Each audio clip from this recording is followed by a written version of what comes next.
Okay, now we're going to go over chapter 14, and this chapter is mainly going to cover the innate immune system. So what is the innate immune system? Well, this is going to be present at birth, and what it does is it provides non-specific resistance to infection. And when I say non-specific, I mean it's not going to target any one specific pathogen. It's going to be applied to all potential pathogens. For example, the innate immune system does not respond specifically to the measles virus. However, it has in its place mechanisms to deter viral infections in general. This is in contrast to adaptive immunities, which we'll really talk about in detail in the next chapter. And adaptive immunities are specific, that is, they target a single pathogen, and you have to acquire them. So they're not present at birth. That's why they're not innate. So what exactly is the immune system? Well, the immune system is a multi-level network of physical barriers, immunologically active cells like your B cells and your T cells, and a variety of different chemicals that all work together to deter a potential pathogen or foreign object.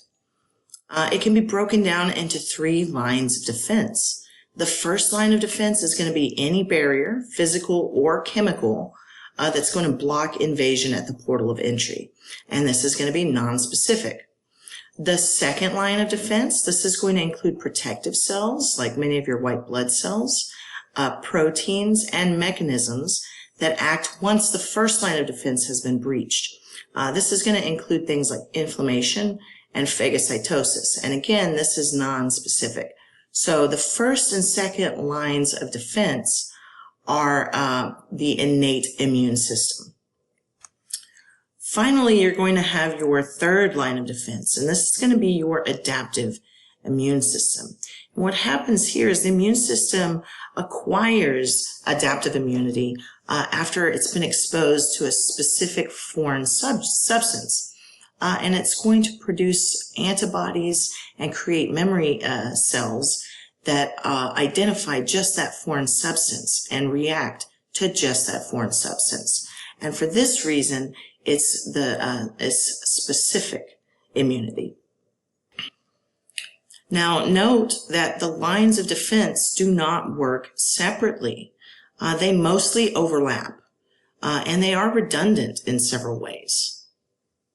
This redundancy increases the likelihood that the immune system can both detect and eliminate potential threats. Here is a chart going over the characteristics of the first, second, and third lines of defense. So I want you to be very familiar with this chart. Everything, all the information here, I want you to get to where it's old news to you, okay, where you know all of this already. So, for example, I want you to know that the first and second lines of defense are the innate immune system, whereas the third line of defense is going to be acquired or adaptive immunity. I want you to know that the first and second lines of defense, for all intents and purposes, are non-specific. The third line of defense is going to be the one we think of as being specific, okay? You're only going to develop immunologic memory with the third line of defense. And then I want you to know all these different components that make up the different defenses. And we'll talk about these in detail. Okay, so the first line of defense is going to be barriers at the site of entry.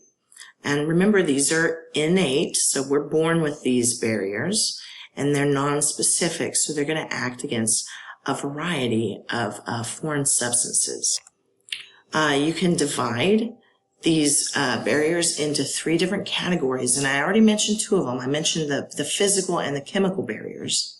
But there's also genetic barriers to infection, and we'll talk about that in a minute.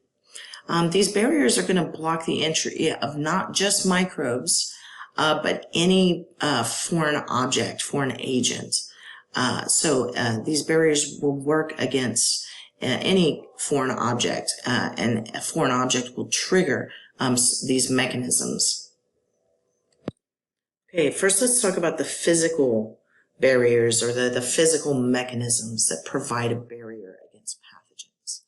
So you have your inborn defenses in your skin. So the outermost layer of skin is going to have those epithelial cells that are tightly cemented together, and then they've got keratin all throughout them, and this is going to make them impervious and waterproof. And skin cells are going to be constantly shed, and the shedding of these skin cells is going to remove microbes with them. Sweat, in addition to being inhibitory, which we'll talk about in a second, it also has a flushing effect and flushes microbes away. Next, you have your mucous membranes. So this is going to be the coating of your digestive, genitourinary, and respiratory tracts. And what happens here is it has a mucus coat that's going to impede attachment and entry of primarily bacteria, but other pathogens as well.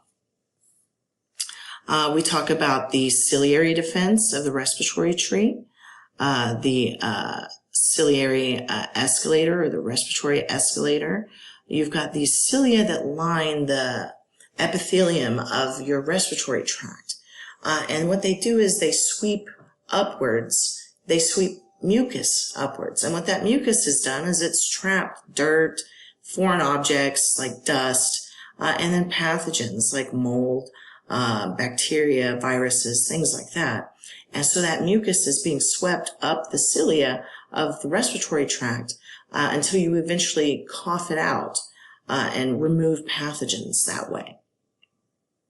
You also have nasal hairs that are going to trap larger debris. Blinking and tear production is going to flush the eye's surface. Tears also have an inhibitory effect we'll talk about in a second. So does saliva. And the flow of saliva, again, is going to flush microbes away, and it's going to carry them, in fact, to the harsh environment of the stomach. And then these mechanisms, urination, defecation, and vomiting, all have sort of a flushing effect to remove microbes. And then a couple other mechanisms to mention here are coughing and sneezing. These are going to be physical mechanisms that expel pathogens and irritants. Okay, the chemical barriers in the first line of defense. So from skin and mucous membranes, first we have sebaceous secretions. So sebum is going to contain fatty acids. And fatty acids are going to inhibit microbial growth because of their acidity. And not only are they going to inhibit growth, but the byproducts of their metabolism by the normal microorganisms that live on our skin. They eat these fatty acids and they produce byproducts that are also acidic. And so this acidity on the skin is going to inhibit growth. Then you've got meibum, and this is an antimicrobial secretion from specialized glands that coat the surface of the eye, and these glands are the meibomian glands. Okay, more defenses here in tears, saliva, and skin. So there's lysozyme. This is an enzyme that hydrolyzes or breaks down that peptidoglycan in the cell wall of bacteria. And you have lysozyme in your tears, mucus, saliva, and it's even in human breast milk. You also have defensins. These are peptides or short proteins that break open bacteria and fungi. And you have these on your skin, in your blood, and in your saliva as well. Okay, we mentioned that sweat is inhibitory, and this is due to the lactic acid and the high electrolyte concentration in it. And then we mentioned, of course, the skin's acidic pH. Other chemical defenses in the body, the hydrochloric acid in the stomach reduces the stomach to a very low pH that is destroys most microorganisms. The digestive juices and the bile are also inhibitory as well. Semen contains an antimicrobial chemical, and the vagina during reproductive years has an acidic pH, and this acidic pH is actually maintained by the normal bacteria that inhabit the vagina, the lactobacillus genus of bacteria. Okay, so this is just an image going over several of the physical and chemical barriers of the human body. And what I want you to take away from this is that all of these barriers exist at potential sites of entry. For example, the skin is a potential site of entry. It's a huge potential site of entry. So we have all of these mechanisms on the skin, from the skin itself being impervious and waterproof, to it having an acidic pH, to the sweat that helps flush microbes away, to the skin shedding its top layers that again take microbes with it, to earwax.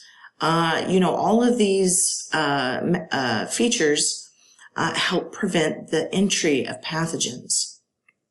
Then in the respiratory system, not only do you have sneezing and coughing, you have mucus, you have cilia, all of these mechanisms and barriers in place to prevent entry of pathogens through the airways. And then you have the gut. You have the stomach acid of the stomach. You have intestinal enzymes, and of course, unfortunately, the diarrhea mechanism. You have flushing mechanism of urination, and as well as a flushing mechanism in the vagina. So all of these are potential portals of entry to the body, and that's why these barriers exist there. Finally, we have genetic barriers in place. So in a big picture way, we're going to be genetically immune to many, many diseases out there. For example, we can't acquire most diseases that animals can acquire. And most animals can't acquire our diseases. So this is because viruses have a great specificity for the type of cell that they interact with. And then members within the same species are going to have genetic differences among each other. And some of these genetic differences are going to confer resistance to certain diseases. For example, humans that have the gene for sickle cell disease are more resistant to malaria than those who don't. Humans who lack the gene for the CCR5 co-receptor of cells are going to be naturally immune to HIV. Okay, so that's all first line of defense. Remember, it's going to be physical barriers and mechanisms, chemical barriers, and then those genetic barriers. Okay, question. Which of the following is not an example of the immune system first line of defense? So the first line of defense is going to be those physical, chemical, and genetic barriers.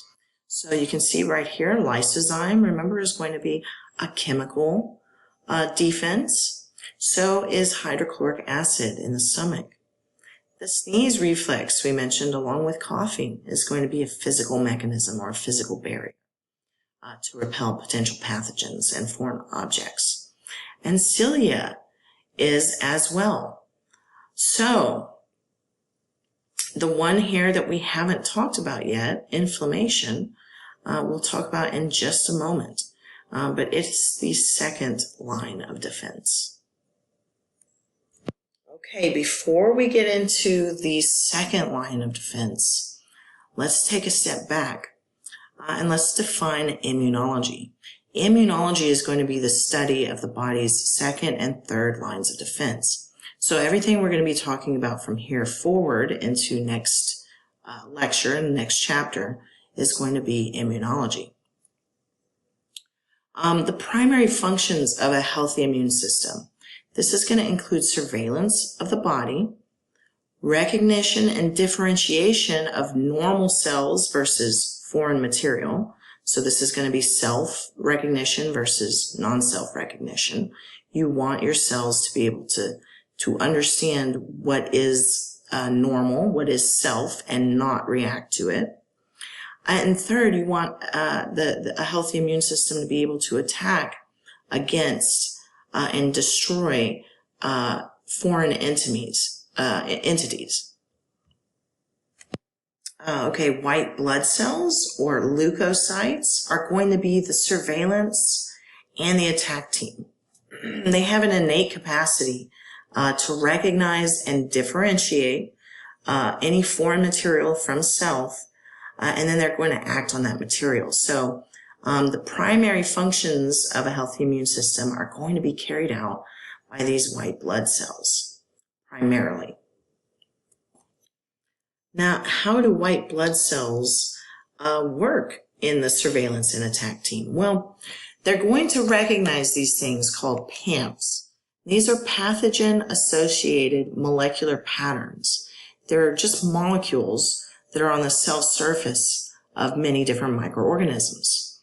And what white blood cells have are pathogen recognition receptors, or PRRs. They have these receptors on their cell surface that bind PAMPs. And when they bind PAMPs, it's going to activate that white blood cell, and it's going to unleash mechanisms to destroy the pathogen. Okay, so here we have an example of a white blood cell, a macrophage, that's going to bind some PAMPs. So here are gram-negative bacteria, and they have, remember, lipopolysaccharide projecting from their outer membrane. The pattern recognition receptor on the macrophage is going to bind to that lipopolysaccharide. So that lipopolysaccharide is itself a specific type of PAMP. And when this binds here, it's going to trigger a pathway, a signaling pathway inside of this macrophage. And what you need to know about the signaling pathway is that ultimately a gene is going to get turned on, and this gene or genes are going to code for products that the macrophage is going to release. And these are things like interleukins and tumor necrosis factor. And all of these do is they help assist in destroying this pathogen. So before we get into the specific roles of these different white blood cells, and before we talk about inflammation and other components of the second line of defense, let's talk about how all of these components communicate with one another. So the immune system is going to be a large, complex, and diffuse network. It's not like most other organ systems. It's made up of various different cells and fluids and different body compartments as well. And these body compartments include the reticuloendothelial system, the extracellular fluid, the bloodstream, and the lymphatic system. And for effective immune responsiveness, the activities in one of these fluid compartments needs to be conveyed to the other fluid compartments. And we'll talk about how that works right now. Okay, first we have the reticuloendothelial system. This is also called, you might hear it referred to as the mononuclear phagocyte system. And what this is a network of connective tissue fibers that interconnects cells and meshes with the connective tissue fibers surrounding organs. And it's kind of just a loose fluid network. And it's going to be inhabited by phagocytic cells, primarily macrophages, that just hang out and wait for foreign debris to come by and pathogens to come by. And they attack and ingest those foreign substances that have breached the first line of defense. So the next compartment to talk about is the bloodstream. And the fluid that takes up that compartment is blood. And whole blood is going to be composed of plasma, which is 92% water, and then it's basically a bunch of different proteins and clotting factors and hormones and gases and all the things that get carried in blood. And then it's going to include formed elements as well. And it's going to be your red blood cells, your white blood cells, and your platelets. And I want you to make note of this, that when we talk about serum, we're talking about plasma after a blood clot has formed. So this is going to be minus clotting factors. That's what serum is. Okay, and then over here we have an image, a diagram of whole blood that has been centrifuged or separated into its component parts. So about 45% of whole blood is going to be just erythrocytes or red blood cells. Then you have what's called the buffy coat, and this is going to include your leukocytes and your platelets. That only takes up a very small percentage of total blood. And then most of the blood is this plasma, the liquid portion of blood, and that's about 55%. All right, so let's take a moment and talk about those formed elements of whole blood in a little bit more detail. So how are these cells created? Well, through the process of hemopoiesis or hematopoiesis. This is the body producing new blood cells. And blood cells ultimately are going to come from stem cells, and I'll show you a diagram here in a minute, which are undifferentiated cells. And what they are is just precursors, and they can become potentially several different kinds of cell depending on what signals are sent to them. The primary cell lines we talk about are going to be platelets or thrombocytes. These are involved in blood clotting, and notice that even though they're called thrombocytes, these guys aren't actually whole cells. They're derived from a bigger cell called a megakaryocyte, which breaks apart and produces these platelets or these thrombocytes. Next, you have red blood cells. Most of you already know these are involved in oxygen and carbon dioxide transfer through the blood. Finally, you have leukocytes or the white blood cells, and these are the guys that are going to be responsible for immune function. You have your granulocytes and your agranulocytes, and they're so named based on whether or not you can see these little specks inside of them called granules. And what the granulocytes do is they release these granules, and the granules contain enzymes and other materials that work in the immune response. The agranulocytes, on the other hand, don't have visible granules. They do release cytokines, though.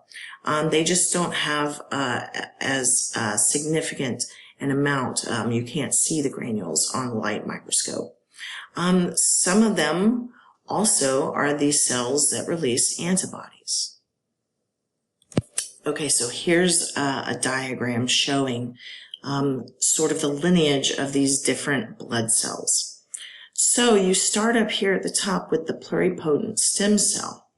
And it's pluripotent because you can notice eventually it can differentiate into any one of these cell types ultimately, depending on the signals that are sent to it. So let's say it receives a signal to differentiate into a common myeloid precursor.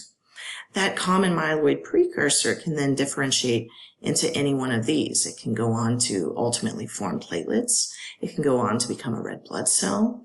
It can go on to become a monocyte, or it can go on to become a granulocyte. And we'll talk about each of these in detail in a minute. On the other hand, a pluripotent stem cell can receive a signal to become a common lymphoid precursor. And when that happens, it can go on to be a B cell, or a T cell, or a natural killer cell, or any of a variety of other cells here, which we will not talk about in that much detail. Okay, granulocytes. So that's going to include the neutrophils, the eosinophils, and the basophils. So neutrophils are going to be the most numerous of the white blood cells. They account for up to 90% of the white blood cells in your bloodstream. These guys are first responders. They're phagocytes, so they eat the pathogen and they eat debris and dead cells and things like that. And they also release chemicals or cytokines that help recruit more white blood cells. Next, you have the eosinophils. This is a much smaller percentage of white blood cells. These only account for 1 to 3% of all white blood cells. And they're going to release chemicals that target helminths, in particular, parasitic worms. That's what I want you to remember about the eosinophils. Basophils, an even smaller percentage of overall white blood cells.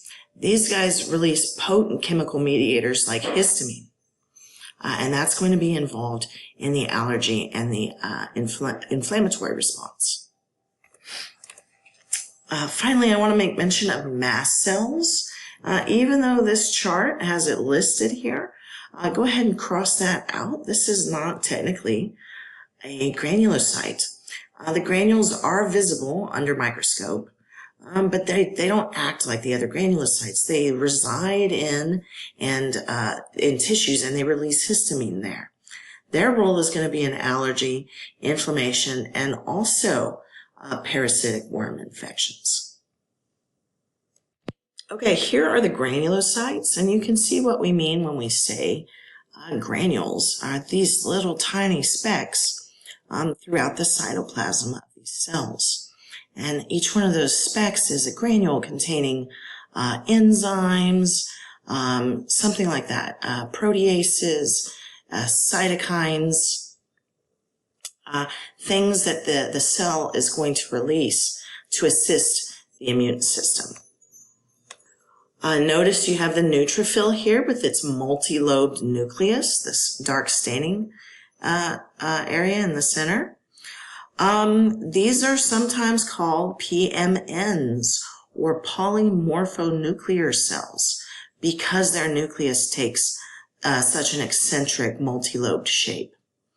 Then you have eosinophils and basophils. Both these guys have bilobed nucleus. But the big difference here is the eosinophils are going to stain sort of a reddish orange, while the basophils stain a purplish blue. Okay, next you have the agranulocytes, and this is going to be made up of the lymphocytes and the monocytes. Lymphocytes are going to be the second most abundant white blood cell behind neutrophils, and these are the guys that are in charge of the specific or the adaptive immune response. So these are your B cells, which are involved in humoral immunity. This is the secretion of antibodies. And your T cells, or cell-mediated immunity. And what happens here is certain T cells, specifically the cytotoxic T cells, can directly kill infected or abnormal body cells. Next, you have the monocytes. And the monocytes are phagocytic, and they escape the bloodstream to go into the tissues, where they're going to differentiate into either a macrophage or a dendritic cell. Okay, macrophages, these guys are going to be found in almost every tissue in the body, including the brain. The brain macrophages are the microglia. And what macrophages do is they engulf foreign material and pathogens and break down that material and destroy those pathogens. A monocyte can also become a dendritic cell. And dendritic cells are similar to macrophages in that they trap pathogens, but they're also going to participate in immune reactions. They act as antigen-presenting cells. They're going to be abundant in the skin, the mucous membranes, and lymphoid tissue. Okay, here in our microscope we have lymphocytes. And everything I want you to know about lymphocytes, I will talk about in the next lecture when we go over chapter 15. And monocytes, I want you to know that monocytes differentiate into either macrophages or dendritic cells. Okay, we already kind of talked about this, that after they leave the bloodstream, they're going to enter the tissue, and their monocytes are going to differentiate into either a macrophage or a dendritic cell. And these macrophages and dendritic cells can then either become nomadic, or they can take up residence in a specific organ. Okay, so this is a table going over all the leukocytes we've talked about. I want you to know certain things from this table. I want you to know whether the leukocytes are involved in the innate immune system or in the specific or adaptive immune system.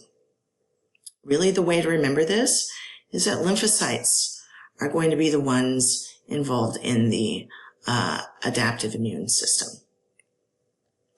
I want you to know the granulocytes, the neutrophils, the eosinophils, and the basophils.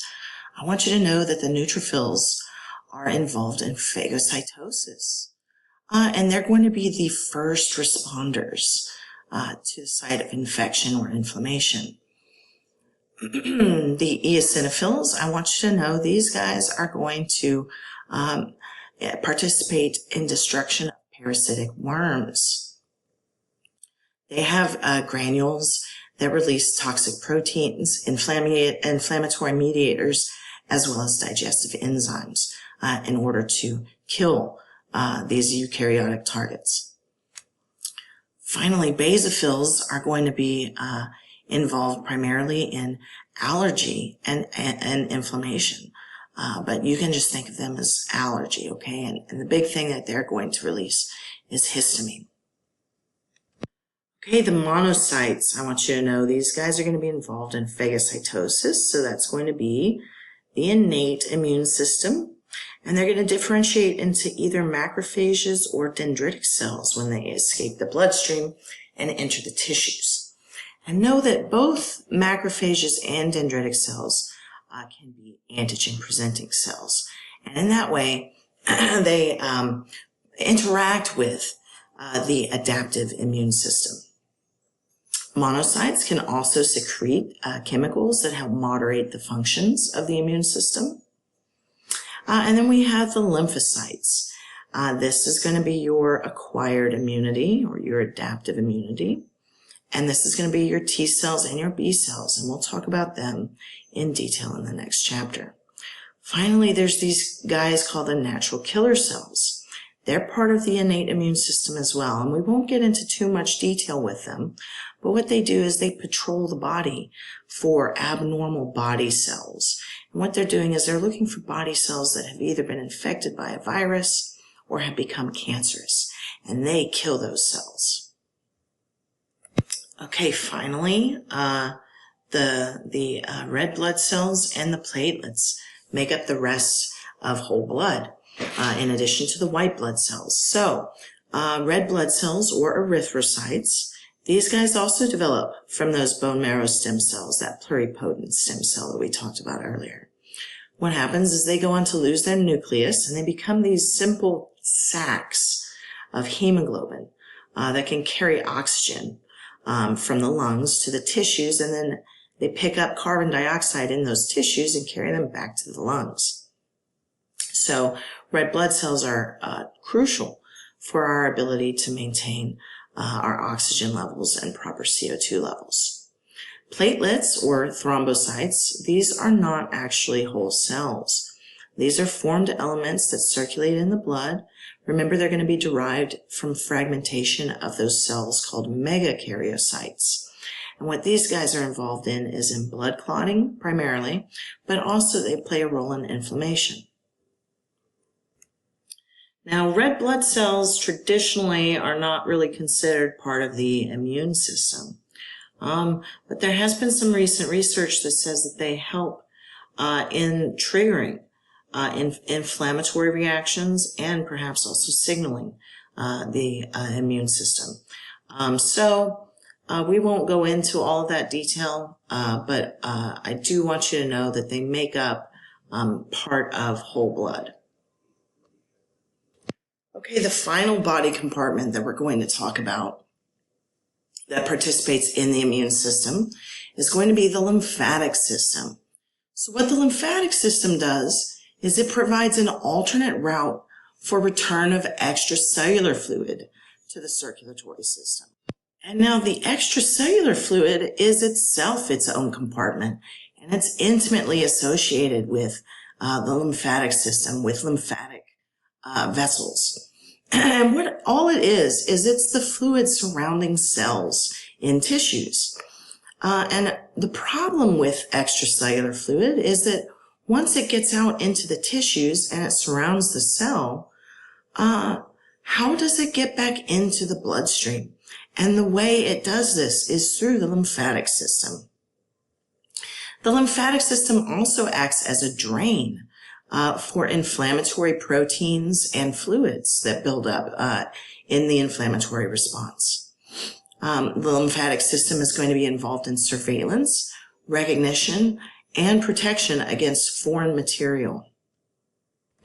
The lymphatic system carries lymph, which is a liquid that's formed when the plasma in blood and other blood components move out of the blood vessels and into those tissues, into that extracellular space. Lymph is going to be made up of water, salts, and proteins, and it's going to transport white blood cells and also fats, cellular debris, and infectious agents. And you'll see in a minute just where these infectious agents get transported to, but it's another part of the lymphatic system. Okay, the lymphatic vessels are what carry lymph. And so they start with lymphatic capillaries that are going to permeate all parts of the body except for the CNS, the bone, the placenta, and the thymus. But everywhere else, there's these extensive networks of lymphatic capillaries, which are these tiny, tiny, tiny little vessels, and they carry lymph. They have thin walls that are going to be easily permeated by the extracellular fluid. And that extracellular fluid is going to be pushed into those thin walls by hydrostatic pressure, and also pushed into those thin walls and up the capillaries via contraction of skeletal muscles that surround these lymphatic capillaries. Ultimately, the lymphatic capillaries form into larger vessels, and these vessels return lymph back to the circulation, that is, back to the bloodstream. So all lymph ultimately returns back to the heart. All right, so this diagram is kind of giving you a little glimpse into the lymphatic circulation. So here we've kind of zoomed in on some tissue, and this tissue has an arteriole that's going to go and branch into capillaries, and these capillaries are delivering their oxygen to the surrounding tissue, and they're picking up carbon dioxide, and they're traveling through the venules, back up into veins, back to the heart. Well, here you have lymphatic vessels, lymphatic capillaries, that have an intimate association with the rest of this capillary bed. And if you zoom in over here, you can see the lymphatic vessel here in detail. Lymph is inside of this vessel, moving up the vessel toward the heart ultimately. And here is the interstitial fluid, or the extracellular fluid.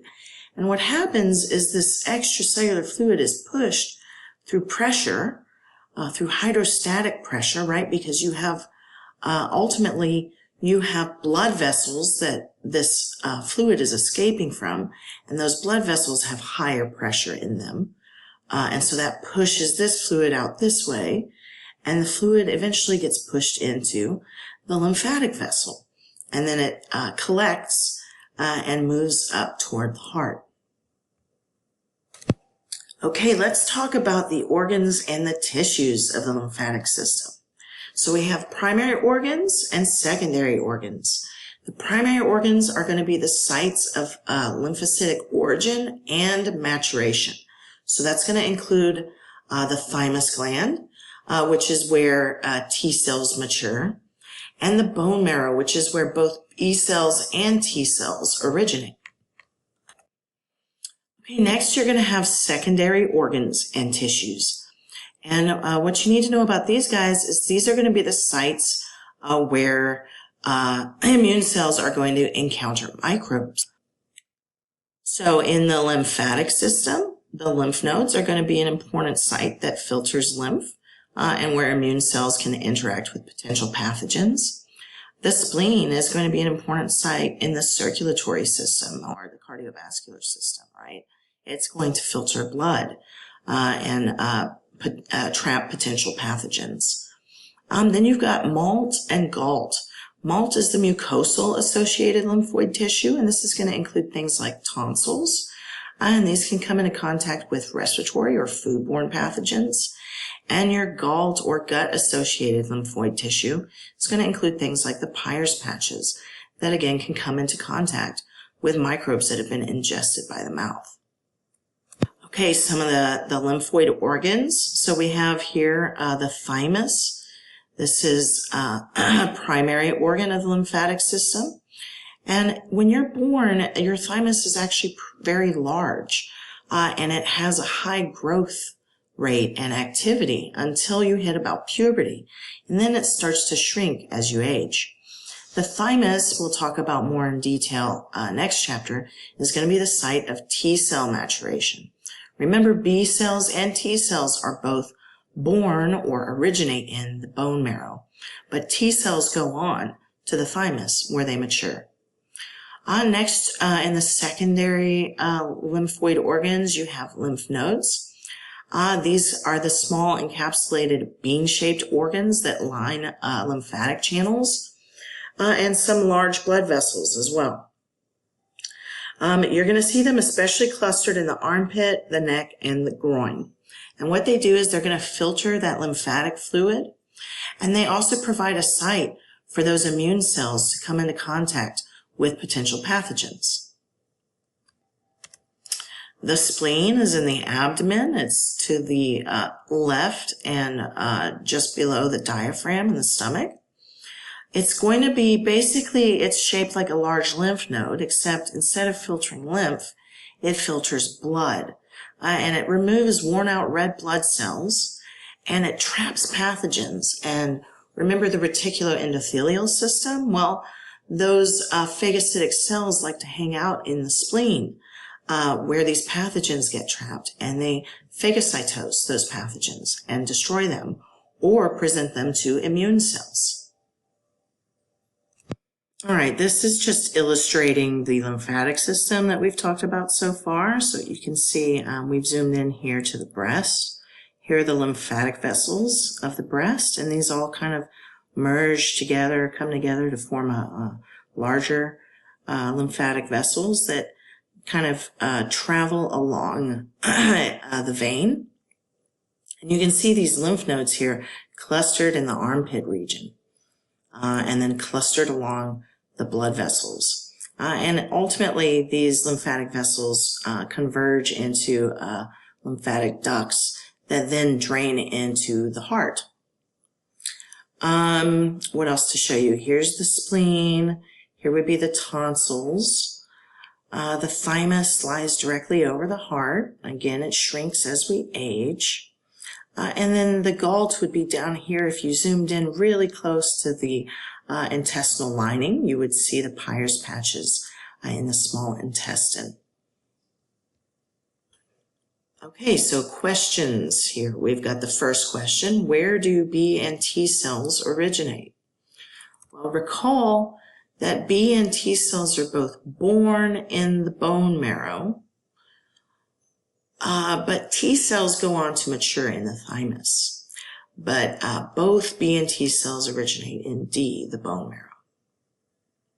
The spleen and the lymph nodes are going to be secondary lymphatic organs, and they play a role in filtering lymph and the blood.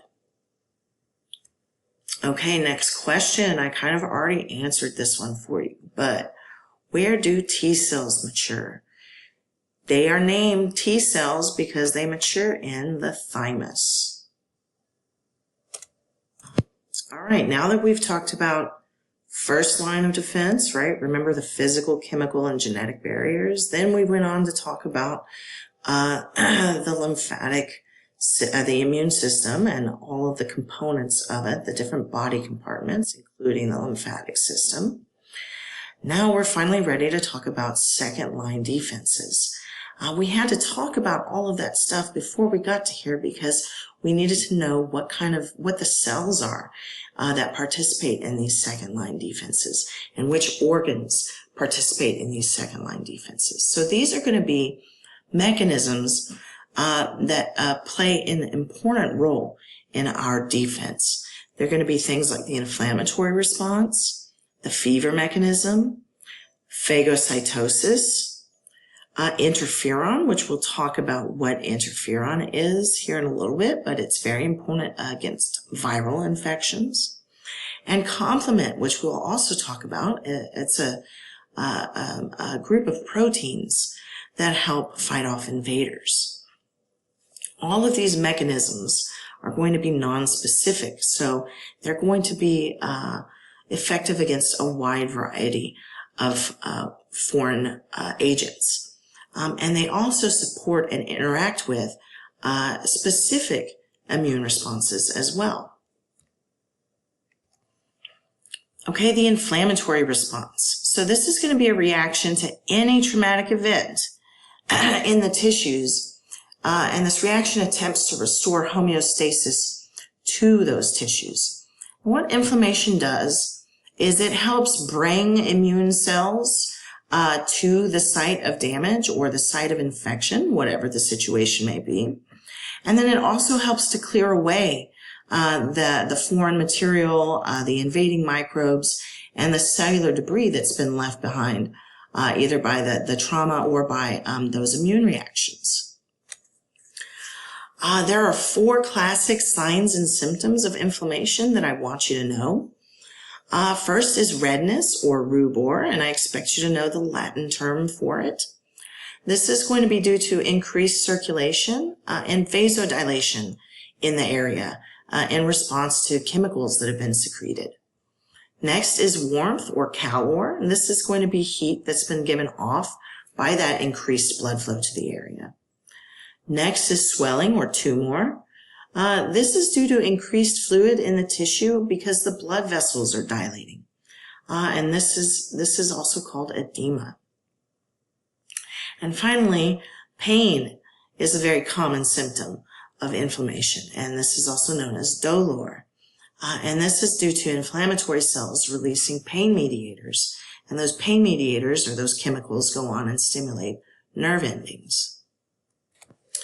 Okay, so let's go over the major inflammatory events here. So the first event that's going to occur is there's going to be injury to the area, right? And let's say this injury introduces microbes or bacteria. This injury is also going to sever small blood vessels in the area. The first thing that happens is the blood vessel is going to constrict, and this is going to help blood clot in this region. Mast cells are going to be triggered, and they're going to release chemicals into the injured area, and these chemicals are going to essentially cause, we'll see in a second, vasodilation and ultimately recruitment of other blood cells to the area to help clean up this mess. Next, you're going to see vasodilation, okay? So these blood vessels are going to open up wide and allow more blood to flow into the area, and that's going to allow more immune cells to be delivered to the area. And the first guys to arrive are going to be your neutrophils. You're also going to see the clot form, and you're going to see these blood vessels become weepy, and water and proteins and fibers are going to seep out of them, and that's called exudate. And that's all going to work to kind of trap this bacteria in this area. Next, you're going to have edema, right, from that vasodilation, and pus is going to form. And all pus is basically the neutrophils that are attacking these bacteria, dead bacteria, cellular debris, and that exudate from before that we mentioned. And put all of that together and it makes up pus. And this is kind of another way to trap these bacteria in this area and prevent them from spreading further. Next, your macrophages and your lymphocytes are going to move in and start doing their job. And you're also going to have fibroblasts recruited to the area. And these guys are going to lay down that scar. What's one thing that makes leukocytes unique? Well, they are mobile. They can crawl out of the blood vessels and into the tissues. And in those tissues, they can move towards molecules that signal them. So diapedesis is going to be the migration of the white blood cells out of those blood vessels and into the tissues.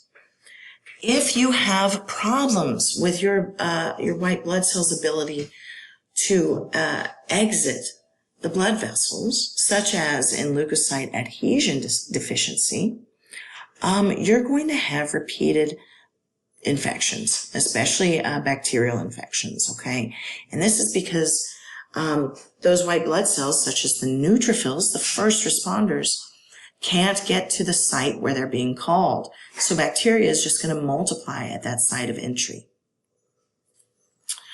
Another thing that white blood cells respond to is chemotaxis. These are going to be, this is going to be migration of the white blood cells in response to chemical mediators that signal them to move toward the site of infection or injury. Okay, fever. Fever plays a role in our immunity. It's an adjunct to inflammation. And how it occurs is it's going to be initiated by pyrogens, which are just molecules that trigger fever, pyrogens that are circulating in the bloodstream. And what happens is these pyrogens reach a part of your brain called the hypothalamus. And it's in the hypothalamus that the thermostat for your body temperature is set. And it's normally set to about 98.6 degrees. Well, these pyrogens stimulate the hypothalamus and cause it to reset body temperature to a higher degree. So maybe now the new body temperature is 102.1. Well, that's going to then signal your muscles to start shivering to increase heat production. And then they're going to constrict vessels at the surface of the skin in order to retain heat. Pyrogens can either be exogenous or endogenous. So exogenous pyrogens are going to be pyrogens that are from outside of our body. They're going to be products of infectious agents. One example would be endotoxin, or you might remember it as lipopolysaccharide. Remember, it's that molecule, those molecules that are on the outer membrane of gram-negative bacteria, and they like to trigger fever in us. You can also have endogenous pyrogens. These are going to be from our own cells. So these guys are liberated by monocytes, neutrophils, and macrophages when they're doing their job during phagocytosis. Examples of an endogenous pyrogen would be interleukin-1 or tumor necrosis factor. Both of those molecules will get into the bloodstream, travel to the hypothalamus, and cause the hypothalamus to reset the set point of body temperature. Why do we get fevers? Why do we get them in the first place? Well, there are benefits to fever, especially low and moderate fever. What fever does is it can inhibit multiplication of temperature-sensitive microbes. It can also impede the nutrition of bacteria, because what happens during fever is the liver is signaled to take iron up out of the blood. And so it sequesters iron, and the bacteria don't have iron to feed on. Fever is also, increasing your body temperature is also going to increase your metabolic rate. And in doing that, you're going to stimulate your immune cells, and speed up your immune reactions and protective physiologic processes too. So fever, at least in moderation, can be a good thing. So we've talked about inflammation, we've talked about fever. Next in the second line of defense is phagocytosis. Now, the general activities of phagocytes are going to be to survey tissues, to discover microbes and foreign matter, and then to ingest and eliminate that matter. And then another thing they do is they're going to extract immunogenic information. from that foreign matter. For example, they might extract an antigen from a bacterial cell, and then they're going to present that antigen to the cells of specific or adaptive immunity. So the phagocytes can kind of act as a bridge between the innate immune system and the adaptive immune system. The three major phagocytes we'll talk about are going to be neutrophils, eosinophils, and macrophages. So neutrophils, we said, are going to be those first responders. Their general purpose, they're going to react to bacteria and other foreign matter as well as to damaged host tissue. And they're going to ingest the pathogen, the foreign debris, or the damaged tissue. Eosinophils, we said, are going to be attracted particularly to sites of parasitic worm infections. They're also involved in antigen-antibody reactions.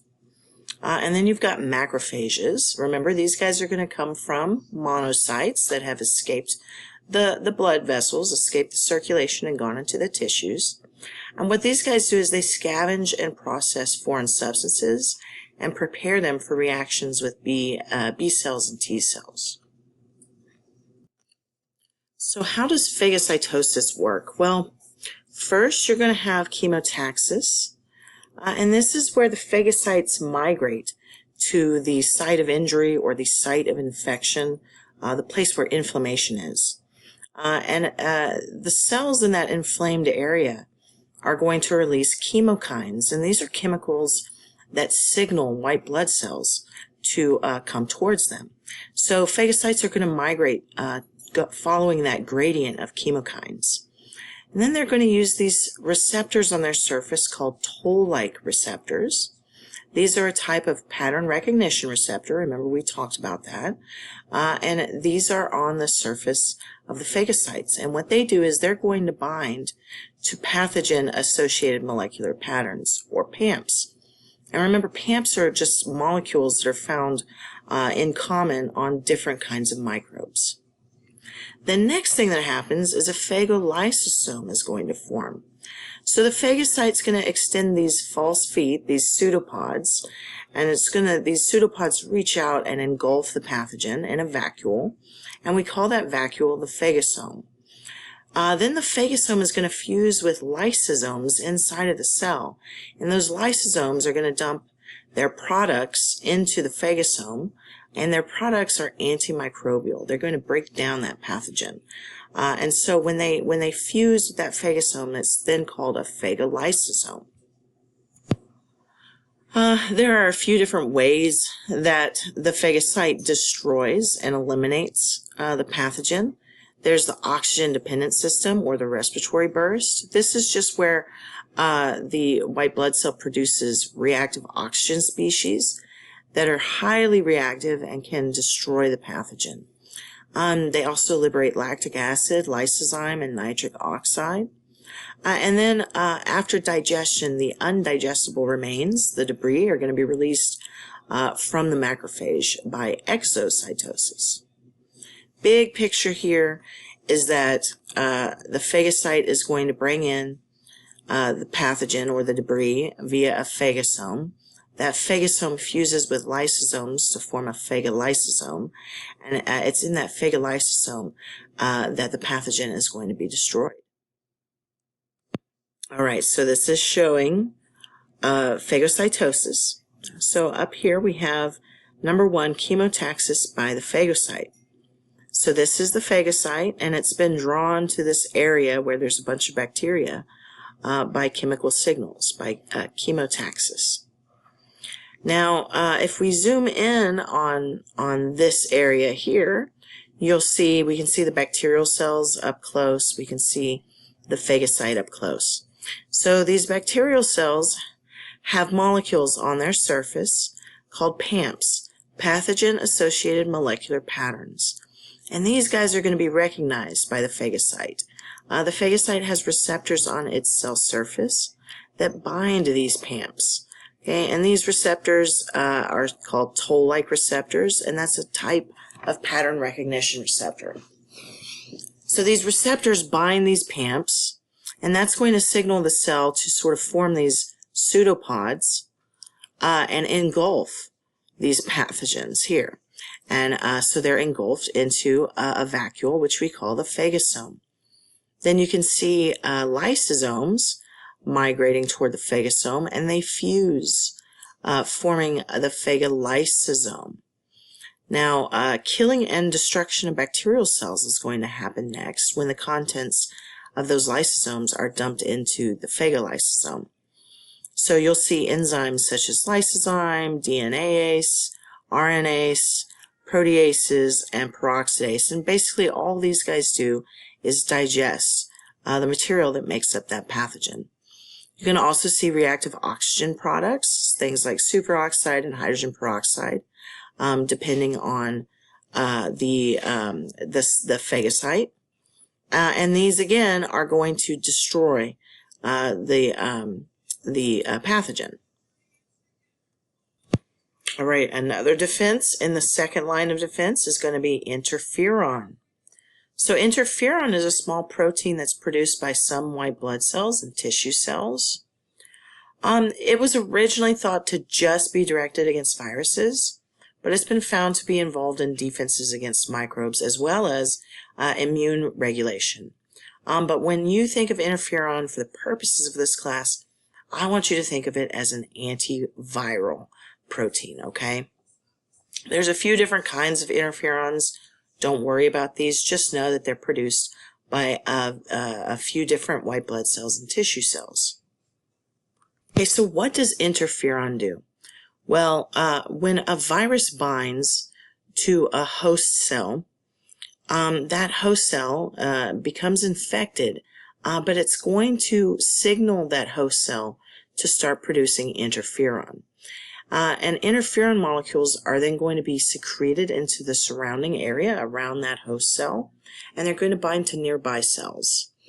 When that interferon binds to those nearby cells, it's going to tell those cells to start producing antiviral proteins, proteins that degrade viral RNA and that prevent translation of viral proteins. So when these nearby cells get infected by the virus is not going to be able to replicate. So think of interferon as an antiviral signaling molecule. Okay, so here on the left we have a cell that's been infected by a virus. This infection is going to turn on a gene that codes for interferon. This interferon is going to get made, and it's going to be released by this infected cell. Now this infected cell is going to go on and produce viral nucleic acid, and those the nucleic acid and the viral proteins are going to get assembled, and it's going to make viral particles that are going to be released, right? This cell has been infected. However, the interferon has gone and it's bound to a nearby cell, and it has signaled this cell to start making antiviral proteins before these viruses are released and can infect it. So when these virus particles try to infect this cell, the cell that's been warned with interferon, this cell is ready for it. It can quickly degrade that viral nucleic acid, and it can block viral replication. So you can see that this cell does not end up making new virus particles, and it does not end up releasing those virus particles. All right, and then finally in the second line of defense we have complement. Now complement is a group of about 30 blood proteins that work together to destroy bacteria and viruses. It's so named because it complements the functions of the immune system. Complement proteins are going to be activated by cleavage in a cascade reaction, and I'll show you what that looks like here in just a second. Now there's three basic ways that complement's going to work. Number one, it can form the membrane attack complex, or the MAC. And what the MAC does is it creates pores in the pathogens and kills them that way. So MAC kills pathogens directly. The other thing complement can do is it can opsonize. So opsonization is coating a pathogen to make it easier to bring in through phagocytosis. Finally, complement can help recruit inflammatory cells and modulate cytokine release as well. So complement can work in a variety of ways, but the way that I want to really focus on, at least in this lecture, is the membrane attack complex, and I'll show you that in just a second. Okay, we said complement is going to work via a cascade reaction. What is a cascade reaction? Well, this is going to be a sequential reaction in which the first substance activates the next substance, and then that substance activates the next substance, and so on. And it kind of cascades downwards. Now, there are going to be multiple pathways that complement can go through, and each pathway is going to be triggered by something different. You don't have to remember these pathways. Just know that there's a variety of different ways that complement can be triggered. Okay, so what's going to happen when complement is triggered? Well, the first thing that's going to happen is the C3 protein is going to be broken into two fragments, C3b and C3a. C3b is then going to cleave the protein C5 into C5a and C5b.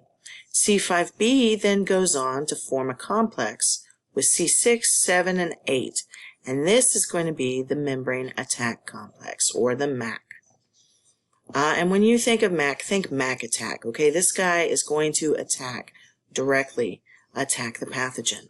So MAC is going to be positioned on and form pores in either the pathogen's cell membrane or the viral envelope, causing it to lose structural integrity. And of course, this is going to lead to inappropriate flow of water and ions in and out of the cell, and eventually lysis of the cell.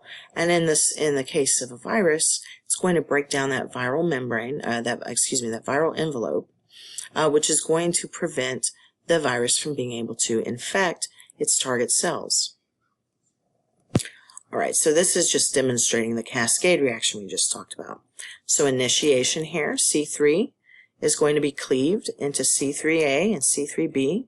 C3b goes on to break C5 apart, and that breaks it into C5a and C5b.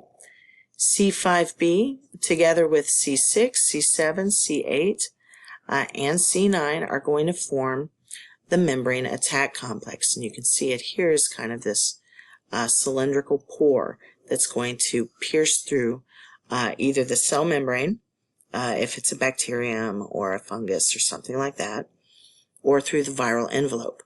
And you can see over here an electron micrograph of a cell showing the different membrane attack complexes that have created pores in the cell membrane. And this is going to lead to loss of structural integrity of that cell membrane, and ultimately lysis and death of the pathogen. Okay, so let's just recap what we've talked about in this lecture. Remember that we're going to have innate defenses. These are inborn. We are born with these defenses intact and ready to go. And they're non-specific, so they're going to be active against a variety of different pathogens and foreign agents. And then you have the adaptive immune system. This is specific. It's going to be targeted toward one particular pathogen at a given time. Now, you have three lines of defense. The first and second lines are going to be your innate defenses. And the third line of defense is going to be your acquired immunity. So in the first line of defense, we have all of those barriers we talked about.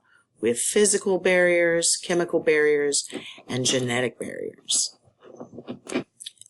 And remember, these barriers are going to be positioned at potential sites of entry or portals of entry. And their goal is to prevent microbes from penetrating sterile body compartments. All right, then we've got the second line of defense. So this is going to be a cellular and chemical system, okay, that goes after these pathogens once they've breached the first line of defense. So we have the inflammatory response, and we have fever as an adjuvant to that. We have interferons, we have phagocytosis, and we have the complement system. And then finally is the third line of defense. This is acquired immunity or adaptive immunity, and it's going to be specific. This is going to involve B cells, T cells, and antibodies.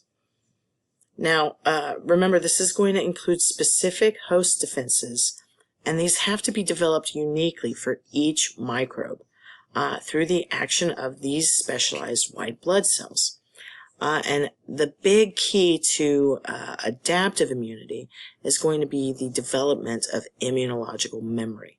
So when these cells are challenged with these pathogens in the future, they already know them, and they're already primed and ready to react to them quickly to prevent disease from developing. And we are going to discuss the third line of defense in detail in the next lecture. Okay, question. Which of the following defenses is most likely to be active during a viral infection? Well, the key here is the word viral. And remember that interferon is going to be our virus signaling system. And when a cell becomes infected with a virus, that cell is going to release interferon, and interferon goes to nearby cells, uninfected cells, and warns them that a virus is coming. So those uninfected cells start producing antiviral proteins. They get ready. And when a virus does come to infect them, they are primed and ready to go and prevent that virus from replicating within themselves.